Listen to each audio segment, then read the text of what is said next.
ونصلي ونسلم على رسول الله سيد السادات ونسأل الله تبارك وتعالى أعلى الدرجات. Kaum muslimin dan muslimat yang dimuliakan Allah Subhanahu wa taala. Puji dan syukur kita kepada Allah Subhanahu wa taala yang masih selalu memberikan kepada kita semua rahmatnya, nikmatnya dan karunia-Nya sehingga kita bisa bertemu di pagi hari ini setelah kita menunaikan salat subuh di tempat yang mulia di dalam masjid ini. Semoga rahmat Allah Subhanahu wa taala selalu menaungi kita semua. Semoga yang sakit Allah Subhanahu wa taala berikan kesembuhan. Semoga yang kesulitan Allah Subhanahu wa taala berikan kelapangan. Amin ya rabbal alamin. Salawat beserta salam kita haturkan kepada Nabi Allah yang mulia Nabi Muhammad sallallahu alaihi wasallam. Kaum muslimin dan muslimat dalam salat subuh yang dimuliakan Allah Subhanahu wa taala. Pada kesempatan kali ini sebagai pembuka dari kajian kita atau pertemuan kita untuk yang selanjutnya, pembahasan kita di pertemuan ini dan insyaallah mudah-mudahan di pertemuan yang akan datang kita akan membahas sebuah kitab yang sangat terkenal, yang sangat populer, yaitu kitab Riyadhus Shalihin yang ditulis oleh Al-Imam An-Nawawi rahimahullah. Pada pertemuan kali ini kita akan membahas pembukaan atau pengantar perkenalan sedikit terkait dengan kitab ini. Kitab ini adalah merupakan kalau dalam kelompok babnya atau dalam kelompok ilmunya ini masuk di dalam kelompok kitab hadis.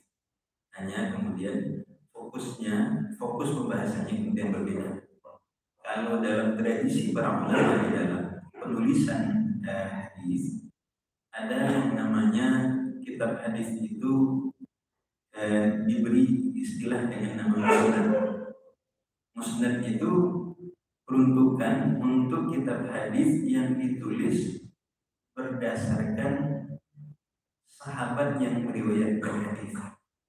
Jadi misalnya hadis yang berasal dari sahabat Abu Hurairah. Jadi semua hadis yang berasal dari sahabat Abu Hurairah dimasukkan. Nanti hadis yang berasal dari sahabat Umar, hadis yang berasal dari sahabat Abu Bakar, hadis yang berasal dari Aisyah radhiyallahu anha dan seterusnya. Nah, penulisan hadis yang dikelompokkan berdasarkan sahabat yang meriwayatkan ini diberi judul dengan nama musnad. Nah, di antara musnad yang terkenal adalah musnad Imam Ahmad. Jadi ada kitab hadis yang ditulis oleh Imam Ahmad atau yang dibukukan oleh Imam Ahmad itu namanya musnad Ahmad. Ini mencapai hadis yang sangat banyak yang ditulis oleh Imam Ahmad bin Hanbal rahimahullah. Nah, selain penulisan hadis dengan kelompok musnad, ada kitab-kitab hadis itu yang ditulis berdasarkan bab ilmu. Seperti misalnya kitab Sahih Bukhari dan Sahih Muslim. Kitab hadis yang ditulis oleh Imam Abu Dawud, Imam Tirmidzi, Imam An-Nasa'i dan Imam Ibnu Majah dan nanti banyak kitab-kitab lain itu ditulis berdasarkan bab. Misalnya bab taharah, bab salat, bab zakat, bab puasa, bab haji dan seterusnya. Nah, ini yang ditulis berdasarkan bab ilmu. Nah, sedangkan kitab yang akan kita bahas ini, yaitu kitab Riyadhus Shalihin, ini agak berbeda polanya dengan baik dengan pola penulisan musnad ataupun dengan pola penulisan bab ilmu. Kitab Riyadhus Shalihin ini menurut para ulama di antaranya yang setelah diamati oleh As-Sabt, beliau katakan begini, kitab Riyadhus Shalihin ini fokusnya ada pada tazkiyatun nafs. Tazkiyatun nafs itu apa? Pembersihan hati. Jadi semua hadis yang mencakup terkait dengan masalah bagaimana agar supaya hati kita bisa bersih, sikap kita, tingkah laku kita bisa menjadi lebih baik. Nah, ini dia fokusnya. Nah, sehingga kata beliau, hadis ini cocok untuk para penuntut ilmu dan juga cocok untuk kalangan awam. Sehingga dengan demikian kata Profesor Dr. Khalid As-Sabt, kitab ini kemudian mendapatkan tempat di hati banyak orang dari seluruh penjuru dunia. Perlu kita ketahui, kitab ini ditulis oleh Imam An-Nawawi di kurun waktu 600-an Hijriah. Jadi Imam An-Nawawi itu lahir pada tahun 621 Hijriah atau 1231 Masehi, kurang lebih 1200. Beliau Imam An-Nawawi umurnya sampai beliau wafat itu kurang lebih 45 tahun. 600-an tahun. 600-an Hijriah.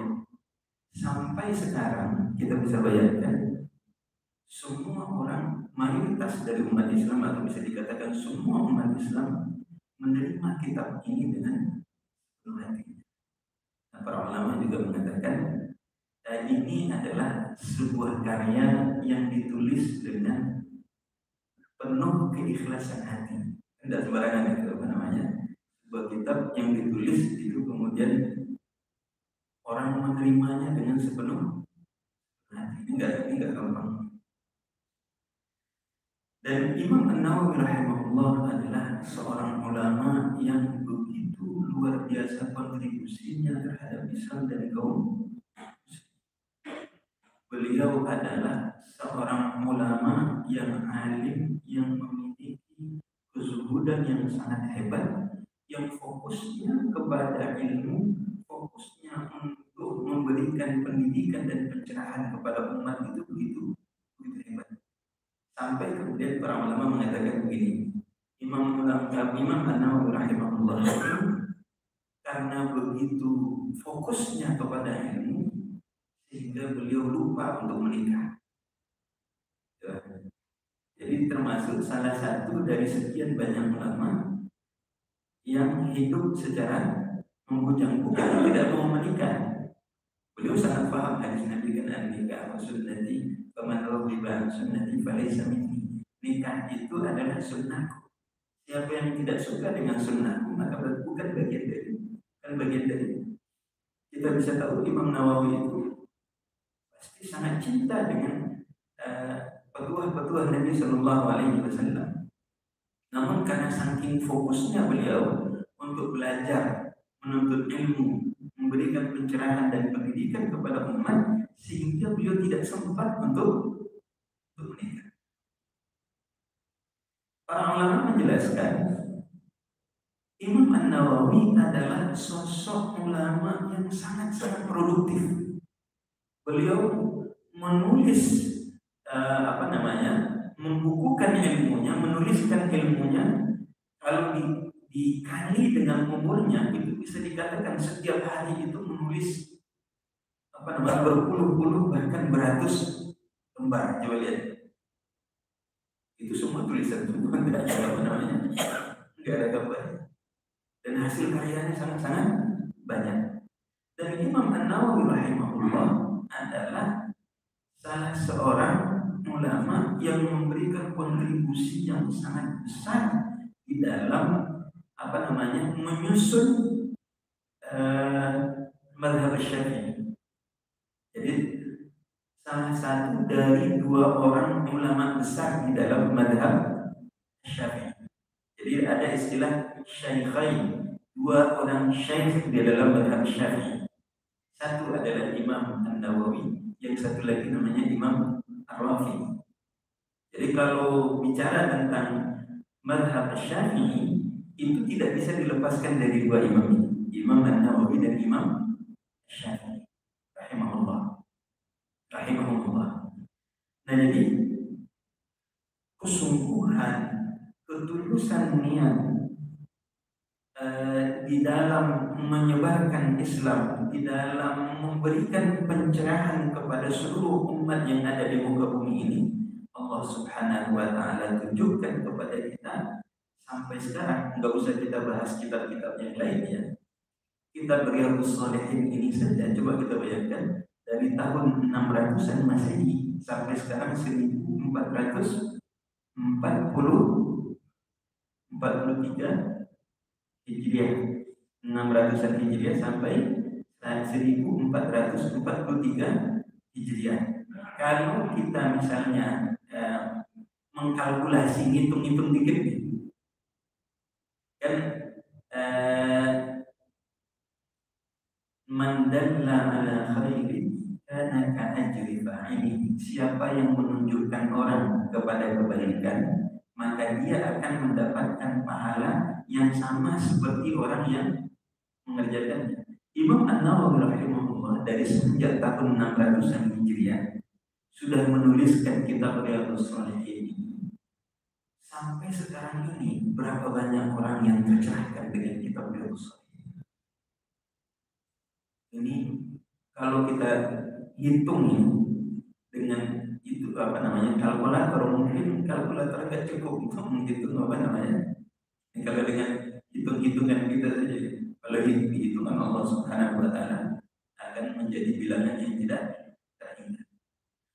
Jadi kaum muslimin yang dimuliakan Allah Subhanahu wa Ta'ala, ketulusan niat, fokus dan kesungguhan beliau di dalam menyebarkan Islam, di dalam memberikan pencerahan kepada umat ini, di dalam berdakwah, di dalam menjelaskan perkara-perkara yang rumit dengan bahasa yang lebih sederhana, yang lebih mudah dipahami. Ini adalah sebuah jasa yang sangat besar. Makanya tidak sedikit kemudian para ulama mengatakan nafa'ani wa iyyakum, semoga Allah Subhanahu wa Ta'ala memberikan manfaat untukku dan untuk Bapak dan Ibu semua atas kitab yang sudah ditulis oleh Imam An-Nawawi ini untuk kita semua. Kita selaku selaku orang yang juga mendapatkan manfaat, yang mendapatkan pencerahan dari apa yang sudah ditulis oleh Imam An-Nawawi ini ataupun ulama-ulama lain ini untuk kita semua yang memberikan pencerahan kepada kita, maka kita tentu perlu untuk memberikan penghormatan dan balasan yang terbaik juga untuk beliau-beliau ini. Semoga Allah Subhanahu wa Ta'ala memberikan rahmat dan karunia yang terbaik untuk beliau dan untuk kita semua, dan semoga Allah Subhanahu wa Ta'ala mempertemukan kita semua ini di dalam surganya bersama baginda Nabi yang mulia Nabi Muhammad sallallahu alaihi wasallam. Kemudian selanjutnya kaum muslimin dan muslimat yang dimuliakan Allah Subhanahu wa Ta'ala, kitab Riyadhus Shalihin ini ditulis oleh Imam An-Nawawi rahimahullah. Itu kalau setelah dikelompokkan oleh para ulama, itu kurang lebih terdiri dari 20 kitab. 20 kitab ini maksudnya sama dengan 20 bab, terdiri dari 372 pasal. Jadi nanti kita akan menemukan di dalam kitab Riyadhus Shalihin ini 372 tema yang terkait dengan apa? Tazkiyatun nafs, yang terkait dengan bagaimana agar supaya hati kita ini terbuka, hati kita ini tercerahkan. Kenapa dikatakan tazkiyatun nafs? Atau kenapa para ulama kemudian mengelompokkan sendiri ada bab yang namanya tazkiyatun nafs? Ya kan begini, kita manusia ini dalam hidup karena kita memiliki banyak kesalahan, banyak dosa, banyak kemaksiatan, efek dari dosa, efek dari kemaksiatan yang kita lakukan itu akan menjadikan apa? Hati kita yang tadinya bening itu kemudian tertutupi oleh noda hitam. Nabi SAW katakan begini, perumpamaan hati yang ternoda ketika seseorang melakukan sebuah kesalahan, nuktatan sauda, maka di dalam hati, di hatinya yang bening tadi itu akan menempel setitik noda. Ketika semakin banyak dosa yang dia lakukan, saqula qalbu, maka hatinya tadi itu akan menjadi hitam kelam, akan digelayuti oleh dosa, maka pesona dari hati itu fitrahnya akan tertutup. Nah, agar supaya hati kita bersih lagi dari noda, bersih lagi dari kesalahan, lepas dari noda yang menempelnya tadi, dia perlu dibersihkan. Nah, membersihkan hati itu yang disebut dengan tazkiyah.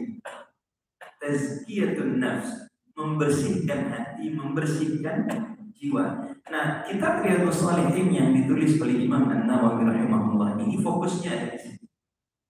Nah, dia berbeda dengan fokus di dalam penulisan kitab misalnya Sahih Al-Bukhari, Sahih Muslim, atau kitab ditulis oleh Abu Dawud, Tirmidzi, Nasa'i dan Ibnu Majah. Kitab-kitab yang tadi itu ditulis berdasarkan bab ilmu seperti yang tadi dalam kitab Sahih Bukhari dan Sahih Muslim misalnya. Sahih Bukhari misalnya bab Budul Wahyi, awal pertama kali wahyu itu dituliskan. Kalau di dalam kitab Abu Dawud, Tirmidzi, Nasa'i itu sesuai dengan bab fikih, bab taharah, bab salat, bab zakat, bab puasa, bab haji dan seterusnya.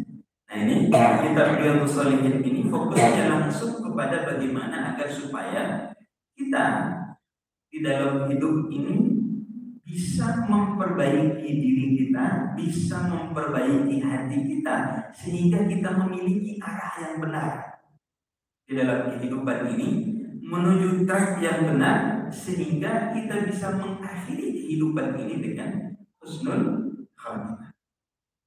Nah, di dalam pembukaannya Imam An-Nawawi rahimahullah mengawali kitabnya ini dengan firman Allah Subhanahu wa taala, A'udzu billahi minasyaitonir rajim. Wa ma khalaqtul jinna wal insa illa liya'budun. Ma uridu minhum min rizqin wa ma uridu an yut'imun. Imam An-Nawawi rahimahullah di dalam muqaddimah kitab Riyadhus Shalihin ini mencantumkan dua ayat yang terdapat di dalam surat Adz-Dzariyat, ayat yang ke-56 dan ayat yang ke-57. Apa itu? Wa ma khalaqtul jinna wal insa illa liya'budun. Tidaklah aku ciptakan jin dan manusia kecuali untuk beribadah kepada ya'budun. Para ulama tafsir mengatakan liwahidun, untuk mengesahkanku kata Allah. Jadi kita dalam hidup ini atau misi kita di dalam hidup ini adalah untuk beribadah kepada Allah, untuk bertauhid, mengesahkan Allah Subhanahu wa taala. Kemudian di ayat yang ke-57-nya Allah katakan, Allah sampaikan ucapan Nabi yang diabadikan oleh Allah Subhanahu wa taala di dalam surat Ad-Dzariyat. Ma uridu minhum min rizqi. Ini yang juga menjadi sikap bagi seluruh nabi dan rasul. Aku, kata Nabi, di dalam dakwahku ini, di dalam upayaku untuk menyadarkan umat ini, kata Allah, kata Nabi, dan begitu juga dengan nabi-nabi yang lain, aku tidak menginginkan rizki dari mereka, aku tidak menginginkan uang dari mereka. Wa ma uridu minhum wa ma uridu an yut'imun, dan aku juga tidak meminta makan dari mereka. Para nabi dan para rasul ketika mereka diutus oleh Allah Subhanahu wa taala, dakwah mereka, perjuangan mereka betul-betul ikhlas karena Allah Subhanahu wa taala, berupaya untuk memberikan pencerahan dan penyadaran kepada seluruh umat manusia bahwasanya kita manusia ini di dalam hidup ini bukan sembarangan hidup. Kehidupan kita ini ada dalam rangka untuk mengisahkan Allah Subhanahu wa Ta'ala, untuk mengabdikan seluruh hidup kita untuk menyembah dan yang satu, yang maha tunggal, yang telah menciptakan alam semesta ini, yang telah menciptakan diri kita, yaitu menyembah Allah Subhanahu wa Ta'ala dan hanya Allah saja. Karenanya kemudian upaya yang dilakukan oleh para nabi, upaya yang dilakukan oleh para rasul, upaya yang kemudian diwarisi oleh para ulama dari para nabi dan rasul tersebut adalah untuk memberikan pencerahan kepada umat, bukan buat cari muka, bukan buat cari kehidupan dunia. Nah ini secara tidak langsung di sini ketika Imam An-Nawawi rahimahullah kemudian mencantumkan ayat ini, memberikan kepada kita sebuah fokus yang jelas dalam hidup. Apa itu? Hidup ini ada untuk menyembah, ada untuk beribadah kepada Allah saja, bukan untuk dunia.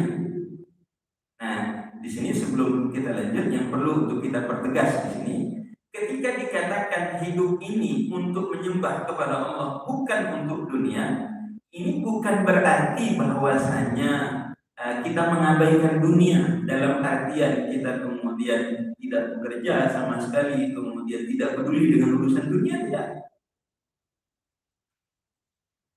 Islam ajarkan kepada kita dunia ini harus kita kelola dengan baik. Bagaimana cara mengelolanya? Kita selaraskan kehidupan dunia kita dengan target utama kita dalam mencapai kehidupan negeri akhirat. Contohnya bagaimana? Kita lihat, gak usah jauh-jauh. Siapa sahabat Nabi yang mulia, yang kaya raya? Misalnya siapa?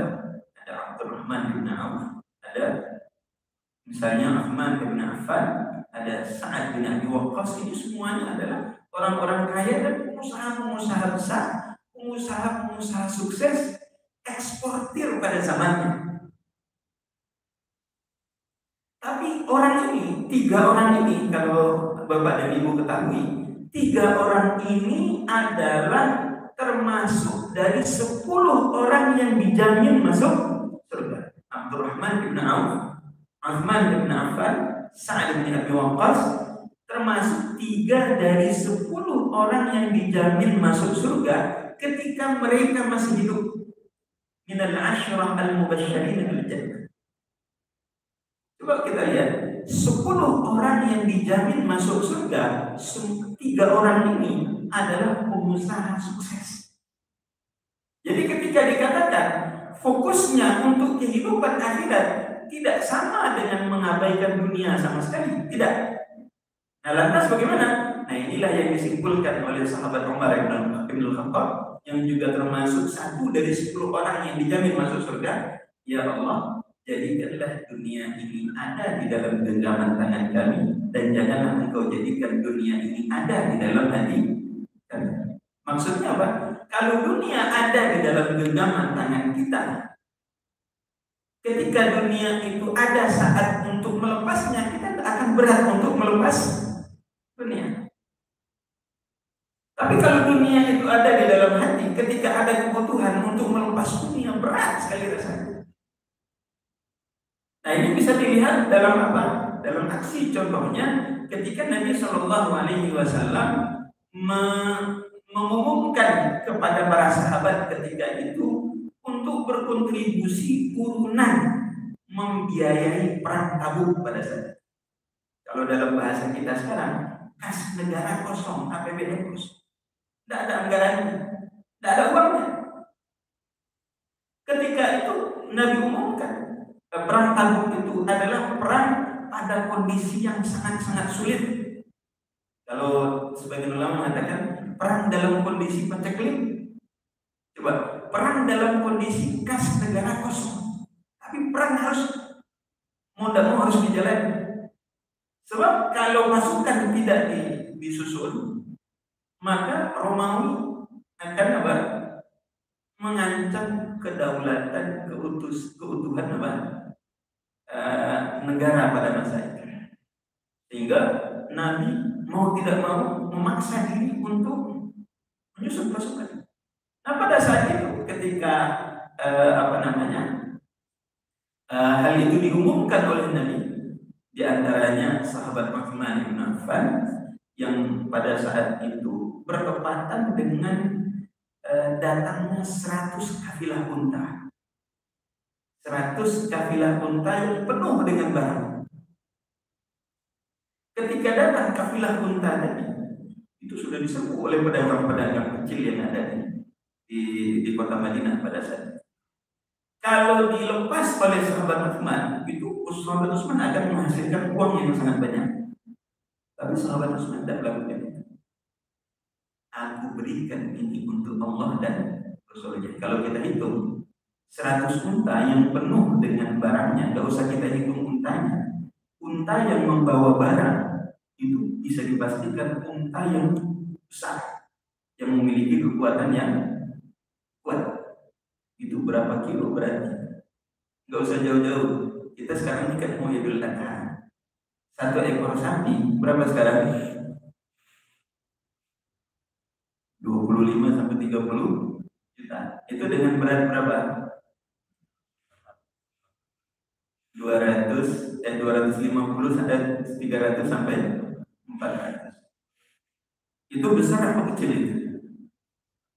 Sedang-sedangnya. Kira-kira kalau mau bawa barang satu enggak sapi. Itu kafilah ini harus kita bayangkan ini unta yang menjadi sarana transportasi yang paling mewah pada saat itu. Ibaratnya seperti truk, kontainer. Gitu. Kalau analogi yang mau gitu. Itu berapa harganya? Bisa 500 sampai 1 miliar satu ekor untanya. Dikali 100 itu baru untanya doang, belum dihitung dengan apa? Belum dihitung dengan barangnya. Itu disedekahkan oleh sahabat Utsman untuk membiayai kebutuhan negara pada saat itu. Jadi bisa dibayangkan negara pada saat itu disokong oleh beberapa orang aja untuk pembiayaan. Nah, ketika itu Nabi Shallallahu Alaihi Wasallam katakan terkait dengan kontribusi yang sudah diberikan oleh sahabat Utsman ini, tidak ada satu pun dosa yang akan menimpa Utsman setelah itu atas apa? Kontribusinya yang begitu hebat. Nah, jadi kita bisa lihat Bapak dan Ibu yang dimuliakan Allah, ketika datang kebutuhan untuk melepas dunia itu begitu mudahnya bagi sahabat itu untuk melepas. Kita bisa bayangkan itu berapa besarnya itu kalau kita hitung dengan untanya saja. Itu kalau dihitung dengan kalkulasi 1 miliar 1 ekor itu 100 miliar gampang aja keluar. Atau kita potong separuh 5 miliar. Begitu mudahnya bagi sahabat Utsman itu apa?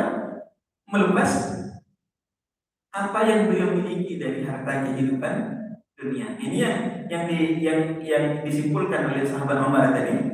Ya Allah, jadikanlah dunia ini ada dalam genggaman tangan kami, bukan di dalam hati kami. Nah, ini baru terbentuk dengan baik bagi siapa? Bagi orang-orang yang dalam hidupnya memiliki fokus yang jelas. Apa fokusnya? Kita dalam hidup ini ada dalam rangka untuk menunjukkan amal yang terbaik kepada Allah Subhanahu wa Ta'ala, yang kita persembahkan kepada Allah untuk meraih ridha Allah Subhanahu wa Ta'ala. Nah, karena itulah kemudian Imam Nawawi kemudian menukilkan ayat ini di awal pembukaan kitab Riyadhus Shalihin. Nah, kemudian beliau tambahkan bagaimana Nabi Shallallahu Alaihi Wasallam menyampaikan keluh kesahnya kepada Allah terkait dengan sikap umatnya atau sikap manusia pada saat itu kepada beliau. Sampai para nabi itu mengatakan, ma uridu minhum min rizqin. Aku tidak ingin apa-apa dari mereka. Aku tidak ingin harta dari mereka. Wa ma uridu ayyut'imun. Aku tidak ingin minta makan dari mereka. Setiap nabi, setiap rasul yang diutus oleh Allah Subhanahu wa taala, hal yang mereka selalu sampaikan atau kendala yang selalu mereka dapatkan dari umatnya adalah umatnya itu selalu curiga kepada nabi. Ini ada maunya, ada motifnya, mau enaknya sendiri. No. Jadi di sini nampak syaitan telah menumbuhkan waswas ke dalam hati umat manusia ketika ada orang yang ingin memberikan satu kebaikan. Tabiat manusia itu selalu buruk sangkanya keluar. Makanya Islam selalu ajarkan kepada kita apa? Upayakanlah untuk berbaik sangka terlebih dahulu. Dahulukan baik sangka, jangan dahulukan apa? Buruk. Nah sekarang karena para nabi dan para rasul sudah wafat, Nabi Shallallahu Alaihi Wasallam sudah wafat. Nah inilah salah satu rasa yang perlu untuk kita bangun dalam hubungan antara kita dengan para ulama. Dalam hadis, meskipun ini hadis yang lemah ya, al ulama warathatul anbiya, ulama itu adalah pewaris para nabi. Secara riwayat hadis ini memang lemah, tapi secara makna dia bisa diterima karena dari para ulama lah kita kemudian bisa menerima pencerahan, bisa menerima apa yang diperjuangkan oleh para nabi. Nah, maka untuk itu interaksi kita dengan para ulama jangan kita jangan kita susupi, jangan kita nodai dengan apa? Urusan. Interaksi kita dengan para ulama harus dibangun dengan rasa cinta mencintai, sayang menyayangi. Kalaupun ada yang buruk niat, biarlah urusan mereka dengan Allah Subhanahu. Dan kemudian apa? Kita berlaku pada prinsip nahkumu bil dhawahir. Kita menghukumi orang berdasarkan apa yang nampak. Kalau memang kesalahannya nampak, itu kita menjauhi itu. Kalau tidak ada kesalahan kemudian cuma hanya sekedar isu doang, nah ini jangan sekali-kali. Allah sudah berikan kepada kita nikmat yang sangat besar. Apa itu? Allah persaudarakan, Allah pertemukan kita. Nah, simpul yang mempertemukan kita dalam keimanan kita kepada Allah, di antara titik simpulnya adalah para ulama. Nah makanya jangan kita merusak hubungan kita dengan para ulama. Jangan kita terpedaya dengan provokasi orang lain yang ingin memecah persatuan umat Islam ini dengan mendiskreditkan para ulama. Nah kemudian kita lanjutkan Bapak dan Ibu yang dimuliakan Allah Subhanahu wa taala. Imam Nawawi rahimahullah kemudian menyampaikan kepada kita cerita tentang Nabi Ayub. Cerita tentang Nabi Ayub ini terdapat di dalam surat Al-Anbiya dan juga terdapat di dalam surat Shad. Surat Al-Anbiya di ayat yang ke-83, di dalam ke-84. Surat Shad ayat yang ke-43. Di akhir ayat dari surat Al-Anbiya ayat yang ke-84 ada ungkapan dari Allah Subhanahu wa taala, wa dzikra lil 'abidin. Peristiwa sakit yang dialami oleh Nabi Ayub itu dengan segala macam lika-likunya tadi, di akhir ayatnya itu Allah katakan wa dzikra lil 'abidin. Ini adalah peringatan, pengingat lil 'abidin, bagi orang-orang yang ingin beribadah menyembah kepada Allah Subhanahu wa taala. Di akhir ayat yang ke-43 dari surat Shad masih cerita tentang Nabi Ayub, wa dzikra liulil albab.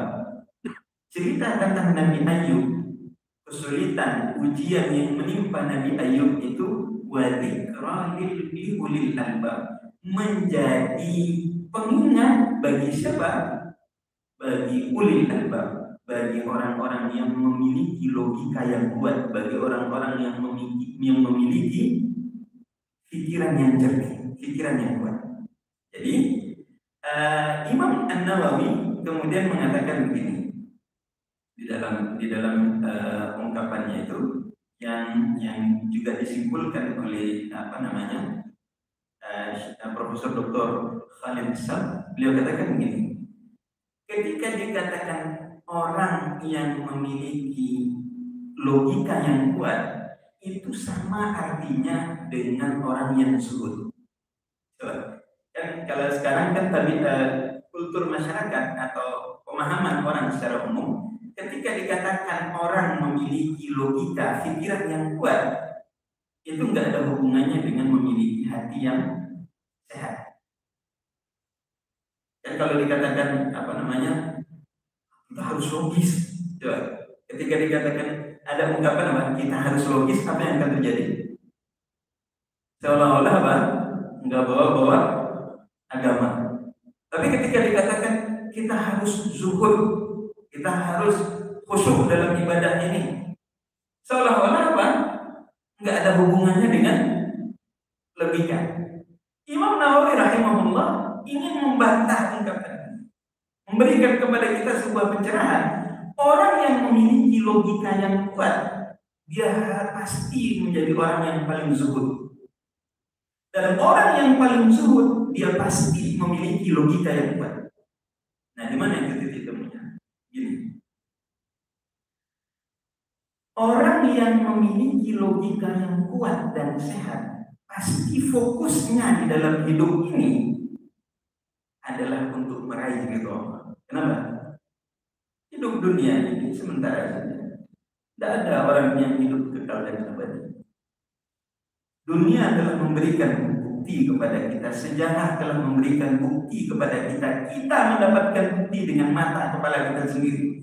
Orang yang paling kaya, orang yang paling hebat, orang yang paling kuat badannya, yang paling tinggi pangkatnya, ada nggak yang hidup?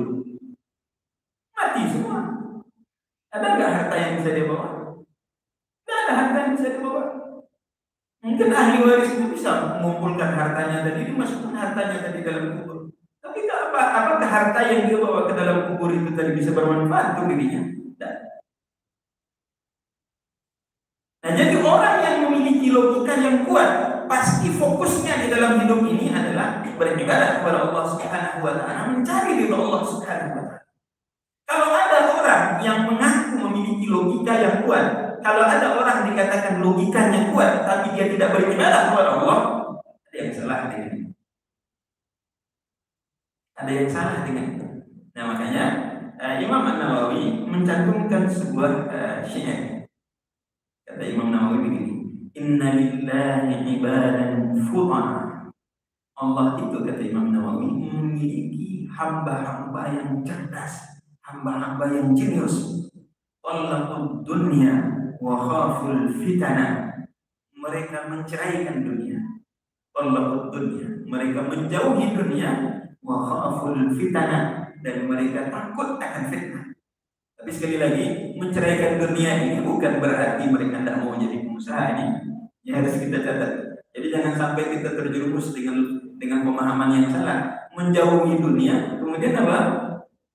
Ketika mau makan, dia minta-minta sama orang. Tidak begini. Sahabat Abu Bakar itu, pada saat beliau mensedekahkan semua hartanya, kan ditanya sama Nabi, apa yang kau tinggalkan untukmu dan keluargamu? Untukku dan keluargaku, aku tinggalkan apa? Allah dan Rasulnya. Tapi pernah nggak kita dengar pada saat Abu Bakar menyerahkan semua hartanya tadi, setelah itu Abu Bakar hidup dengan minta-minta? Dan setelah beliau sedekahkan hartanya semuanya, beliau bekerja dengan lebih keras. Dan Abu Bakar termasuk di antara kelompok sahabat yang kaya raya ini yang luar biasa. Dan beliau tidak pernah kaya rayanya itu, kekayaannya itu didapat dari apa? Dari hasil meminta. Nah, jadi di sini kita bisa lihat menjauhi dunia bukan dalam bentuk kemudian tidak mau menjadi pengusaha, tapi menjadikan dunia di dalam genggaman tangannya, bukan di dalam. Makanya tadi yang disampaikan oleh Imam An-Nawawi dalam syairnya tadi, talaqud dunya wa khaful fitnah. mereka menceraikan dunia, menjauhi dunia, dan mereka takut dan sangat hati-hati dengan fitnah. Nadharu fiha falamma alimu, mereka mencermati dunia, mereka menyerap dan mengalami setiap hal yang ada dalam kehidupan dunia ini, wa'alimu, dan kemudian mereka tahu annaha laysat lihayyin watana, bahwasanya kehidupan dunia ini bukanlah tanah tumpah darah yang disitulah kita akan berakhir. Kehidupan dunia ini bukan akhir dari segala-galanya. Ja'aluha lujjatan, mereka menjadikan kehidupan dunia ini seperti apa? Seperti gelombang di tengah lautan. Wattakhadhu salihal a'mali fiha sufuna, dan menjadikan gelombang tadi dia manfaatkan untuk melayarkan kapal. Apa yang menjadi kapal? Yang menjadi kapal yang akan mereka manfaatkan untuk mereka menyeberang amal-amal kebaikan mereka. Nah, ini luar biasa. Apa namanya? Kita bisa melihat, Bapak dan Ibu yang dimuliakan Allah Subhanahu wa taala, ungkapan yang seperti ini tidak mungkin akan muncul kecuali dari orang yang memiliki keikhlasan hati yang begitu hebat. Karena kan ada ungkapan begini, dari hati maka dia akan sampai ke mana? Nah, kemudian Bapak dan Ibu yang dimuliakan Allah Subhanahu wa taala, di sini kita bisa melihat bahwa kita Riyadhus Shalihin ini betul-betul berfokus kepada apa? Tazkiyatun nafs. Nanti di dalam bab-babnya nanti akan kelihatan. Contohnya pertama adalah bab tentang ikhlas, bab tentang sabar, bab tentang taubat, bab tentang tawakal, bab tentang takwa, dan seterusnya. Kurang lebih ada 372 bab atau 372 pasal, 372 tema yang nanti akan kita bahas terkait yang terdapat di dalam kitab Riyadhus Shalihin. Nah, di dalam satu pasal itu ada yang memang terkadang terdapat satu hadis saja, dan terdapat puluhan hadis. Seperti misalnya di dalam bab ikhlas itu kurang lebih terdapat 83 hadis. Jadi cukup banyak. Ada hadis yang pendek dan ada hadis yang panjang nanti di dalam kitab Riyadhus Shalihin. Dan terkait dengan kitab Riyadhus Shalihin ini, para ulama telah memberikan syarah yang sangat banyak. Jadi banyak para ulama yang karena saking pentingnya mereka melihat posisi kitab ini bagi umat, maka mereka kemudian membuat syarah. Syarah ini apa? Ini kan ada hadis yang dicantumkan, kemudian apa? Diberikan penjelasannya, karena kan tidak setiap kita kemudian bisa secara langsung memahami hadis itu. Makanya dia butuh syarah. Nah, di antara kitab syarah tentang Riyadhus Shalihin ini yang sudah hadir di negeri kita ini, maksudnya yang sudah diterbitkan dan diterjemahkan ke dalam bahasa Indonesia, itu di antaranya yang sudah disyarah dijelaskan oleh Syekh Muhammad bin Shalih Al-Utsaimin. Itu kalau tidak salah itu ada 5 jilid. Satu jilidnya itu bisa sampai 500-600 halaman. Dia ada 5 jilid. Ini dari karena memang yang disyarah itu adalah hadis. Dan yang menarik terkait dengan kitab Riyadhus Shalihin ini, Bapak dan Ibu yang dimuliakan Allah, biasanya Imam An-Nawawi rahimahullah pada saat beliau membahas tema-tema yang ada di dalam bab itu tadi, beliau akan mengawali pembahasan itu dengan ayat dulu. Jadi misalnya tentang ikhlas, beliau cantumkan ayat-ayat yang bertemakan tentang ikhlas, kemudian apa? Baru diiringi dengan hadis-hadis. Jadi seolah-olah hadis-hadis yang beliau tuliskan belakangan itu menjadi tafsir dari ayat-ayat yang terdapat sebelumnya. Nah, kalau kita kaji, artinya ini memang pola yang dipakaikan oleh Imam An-Nawawi rahimahullah ini adalah sebuah pola pemaparan yang perlu untuk kita baca dengan hati yang jernih, hati yang lapang, pikiran yang terbuka, dan pengamatan yang jeli. Karena biasanya para ulama di dalam apalagi kalau kita memperhatikan ya tradisi para ulama di masa lalu, mereka biasanya menulisnya dengan kalimat yang singkat tapi dengan makna yang dalam. Kalimatnya singkat tapi mencakup hal-hal yang sangat luas dan sangat mendalam. Nah, maka untuk ini para ulama kemudian seperti Syekh Muhammad bin Shalih Al-Utsaimin ini membantu kita untuk apa? Menangkap hal-hal yang begitu luas dan begitu besar. Itu makanya kalau kita katakan tadi al-ulama warasatul anbiya, ulama itu adalah pewaris para nabi, karena dari mereka lah kita kemudian apa?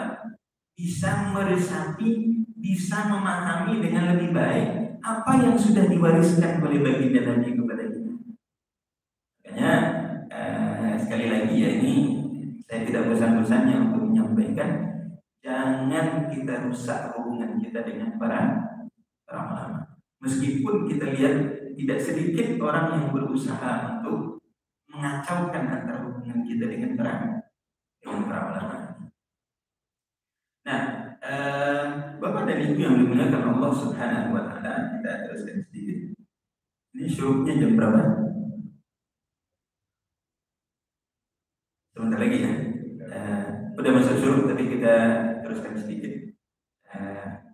Nah, kalau sekarang kan belum boleh sholat syuruk ya. Teruskan sedikit dulu. Bapak dan Ibu yang dimuliakan Allah Subhanahu wa taala, jadi kitab Riyadhus Shalihin ini adalah kitab yang sangat penting bagi kita. Jadi kalau kita Bapak dan Ibu ingin memperkaya khazanah pustakanya di rumah, itu yang kita butuhkan adalah kitab kitab induknya Riyadhus Shalihin ini sendiri. Ya, alhamdulillah kalau untuk terjemahan sudah sangat banyak. Jadi Bapak dan Ibu nanti silahkan nanti jalan ke toko buku atau sekarang searching di toko online itu sudah banyak kitab Riyadhus Shalihin sendiri. Dan juga upayakan kalau bisa beli yang yang ada syarahnya. Nah, ini agar supaya Pak, kita di rumah punya pustakanya dan bisa kita baca-baca di waktu kita senggang. Nah, kemudian yang juga tidak kalah penting, yang lebih kecil dari kitab Riyadhus Shalihin ini yang juga ditulis oleh Imam An-Nawawi, yang juga sangat kita kenal, apa itu? Kitab Arba'in. Kitab Arba'in ini kitab hadis yang ditulis oleh Imam An-Nawawi, yang fokusnya kurang lebih sama dengan kitab Riyadhus Shalihin ini, cuman dengan kumpulan hadis yang jauh lebih sedikit, kurang lebih 40-an atau lebih sedikit.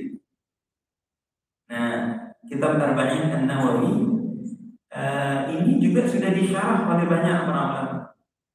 Ada di antaranya namanya syarahnya Al-Wafi, yang ditulis oleh Syekh Mustafa Al-Bukhari, atau banyak para ulama yang kemudian mensyarah. Dan ini juga di Indonesia sudah ada versi terjemahannya. Jadi saya kira untuk mengakses ini sudah sangat banyak. Atau saya lihat juga di versi Android atau iPhone itu sudah ada juga aplikasi Riyadhus Shalihin. Jadi kalau misalnya tidak mau beli yang versi fisiknya, bisa ambil yang bisa download yang versi yang bisa kita buka di handphone. Nah ini untuk memperkaya hasanah kita dan juga semakin mendekatkan hubungan antara kita dengan baginda Nabi. Kan kita kan katakan kita cinta kepada Nabi. Cinta kita kepada Nabi itu harus ditunjukkan dengan apa? Kefahaman kita tentang baginda Nabi. Tak kenal maka nah Bapak dan Ibu yang dimuliakan Allah Subhanahu wa taala, mungkin sebelum kita akhiri ada yang mau bertanya atau ada yang ingin menyampaikan, silakan. Alhamdulillah tadi kita sudah mendengarkan pengantar yang kita pada sore ini, mungkin dari ayat bunda yang utama. Assalamualaikum warahmatullahi wabarakatuh. Waalaikumsalam warahmatullahi wabarakatuh. Izin bertanya Ustaz, silakan. Pertama terkait dengan hanya satu sih pertanyaan. Ya surat Al-Qud wa ma min dabbatin fil ardi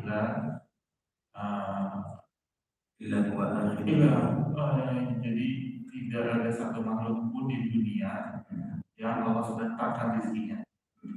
Yang kedua tentang ayat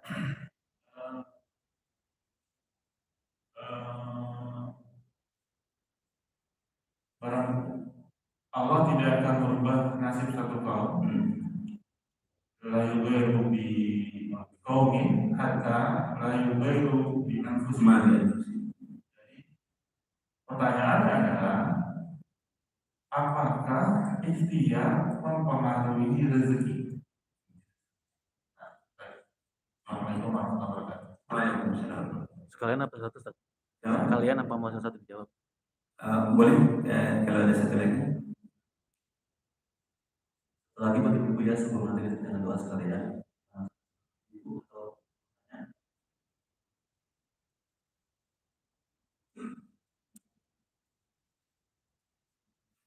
Assalamualaikum warahmatullahi wabarakatuh. Waalaikumsalam. Saya mau nanya Pak, kalau yang kitab dari Lu'lu' wal Marjan itu sama nggak ya sama yang Imam An-Nawawi ini? Ya itu aja sih maksudnya. Ya.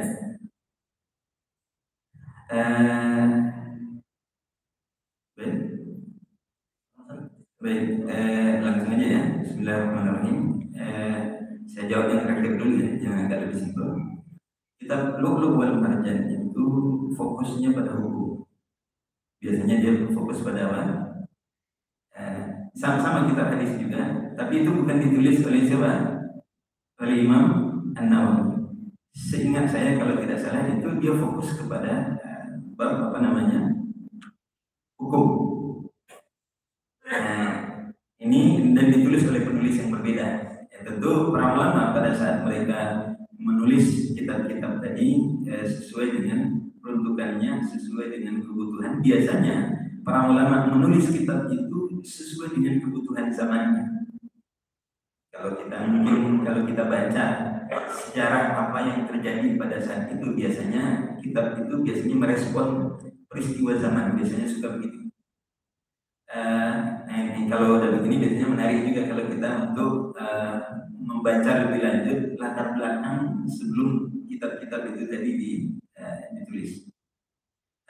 Tapi memang untuk sekedar informasi, Lu'lu' wal Marjan dan kitab Riyadhus Shalihin ini ditulis oleh penulis yang Nah, kemudian terkait dengan pertanyaan yang pertama, dua ayat itu tadi berfokus kepada fokus yang berbeda.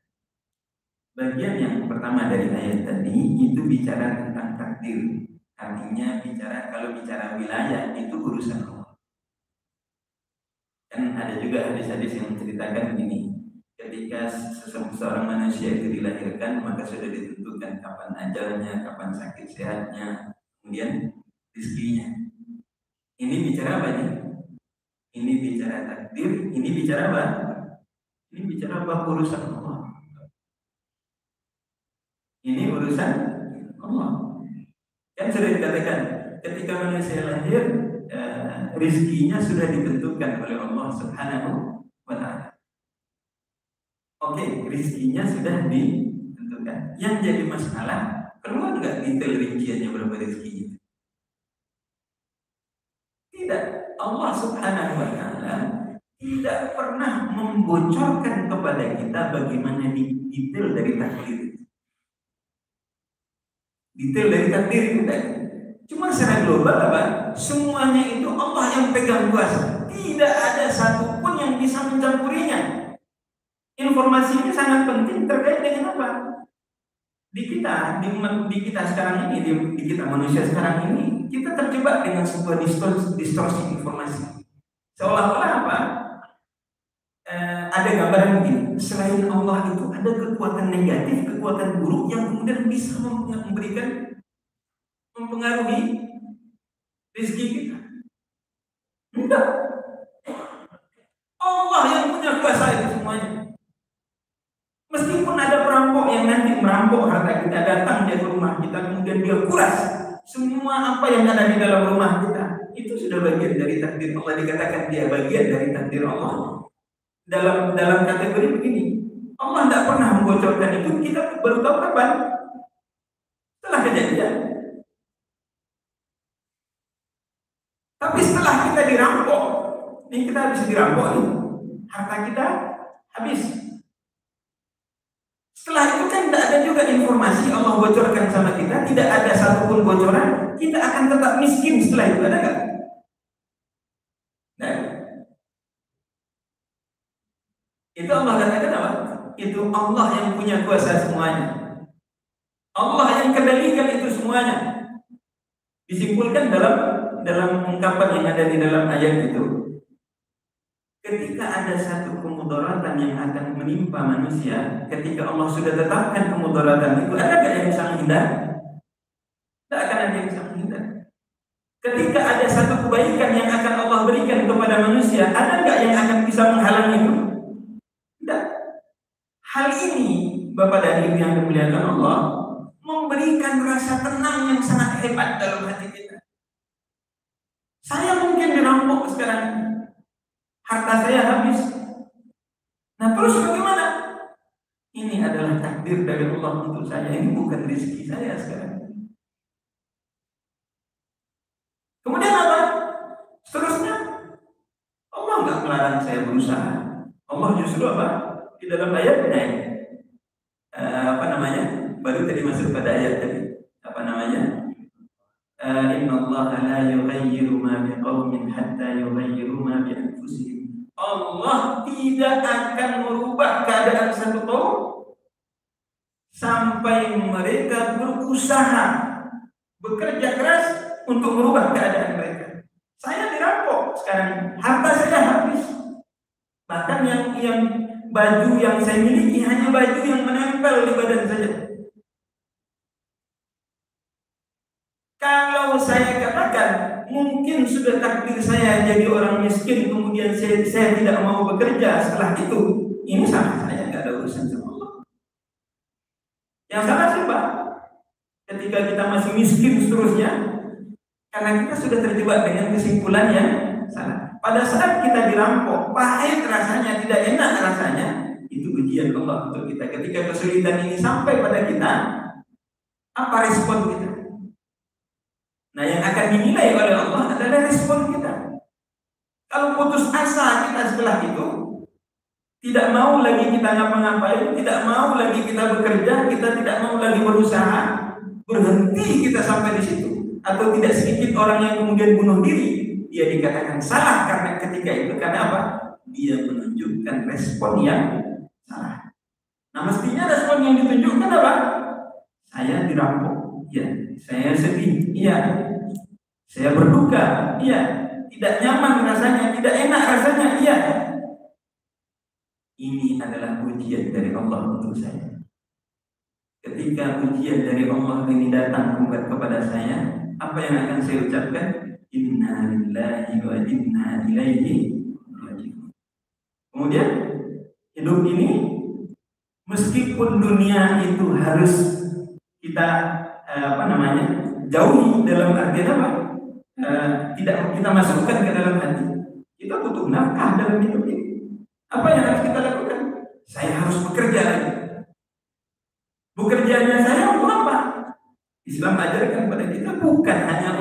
saya sendiri, tapi untuk juga membantu orang-orang lain yang ada di sekitar, yang tadinya sempit rasanya, sulit rasanya, berat rasanya, dia akan sekali lagi mengawali langkah meskipun dengan terseok-seok, tapi kemudian dengan motivasi yang kuat, semangat yang kuat, kemudian apa? Dia akan bisa bangkit lagi. Inilah yang dialami oleh siapa? Yang dialami oleh para sahabat Nabi Shallallahu Alaihi Wasallam ketika mereka pertama kali hijrah. Abdurrahman bin Auf, Utsman bin Affan, Abu Bakar As-Siddiq, Umar, 3 orang sahabat ini. Mereka adalah orang kaya raya. Ketika datang perintah hijrah dari Nabi Shallallahu Alaihi Wasallam, mereka ingin meninggalkan kota Mekah, pindah ke kota Madinah. Awalnya mereka ingin bawa hartanya, tapi orang musyrik Quraisy katakan apa? Uang Anda ini Anda hasilkan di kota Mekah, Anda tidak boleh bawa harta Anda yang keluar dari kota Mekah. Jadi asetnya dibukukan oleh orang-orang musyrik. Coba ya. Tidak, sehingga pada akhirnya tidak ada yang bisa mereka bawa kecuali pakaian yang menempel di badan. Mereka dengan rela melepaskan harta tadi sampai di kota Madinah. Apa yang terjadi? Mereka tidak punya apa-apa. Yang sebuah peristiwa yang menarik, ketika sahabat Abdurrahman bin Auf dipersaudarakan oleh Nabi Shallallahu Alaihi Wasallam dengan sahabat Sa'ad bin Mu'adz, kalau tidak salah itu. Sa'ad bin Mu'adz sahabat Ansar yang juga orang kaya. Sa'ad bin Mu'adz ini mengatakan apa? Ini harta saya bagi 2. Separuh buat Anda dan separuh buat saya. Karena begitu sayangnya kepada saudara yang sudah dipersaudarakan. Yang menarik adalah sikap dari sahabat Abdurrahman bin Auf. Beliau tidak menunjukkan jurus mentang-mentang, sudah dibagi hartanya tadi, nggak mentang-mentang kan? Beliau tolak dengan baik-baik. Apa kata sahabat Abdurrahman bin Auf? Tolong tunjukkan saya jalan ke pasar. Beliau bekerja dengan lebih giat lagi. Apa yang terjadi setelah itu? Para ulama katakan begini. Seminggu setelah itu Abdurrahman bin Auf menikah dengan hasil pencarian sendiri. Sudah berani apa? Menikah artinya apa? Tidak lama-lama waktunya, seminggu cuman waktunya. Dalam kurun waktu 7 hari beliau sudah sanggup untuk menafkahi diri sendiri dan beliau sudah sanggup untuk menafkahi istrinya. Ini mentalitas yang sangat kuat. Inilah semangat dari apa? Innallaha la yughayyiru ma biqaumin hatta yughayyiru ma bi anfusihim. Allah tidak akan merubah keadaan satu kaum sampai mereka sendiri merubah keadaan diri mereka. Harta mereka yang dirampok, apa yang ada dalam pikiran mereka? Itu adalah takdir dari Allah untuk saya. Memberikan hiburan yang sangat kuat, nggak putus asa. Itu bukan rezeki saya.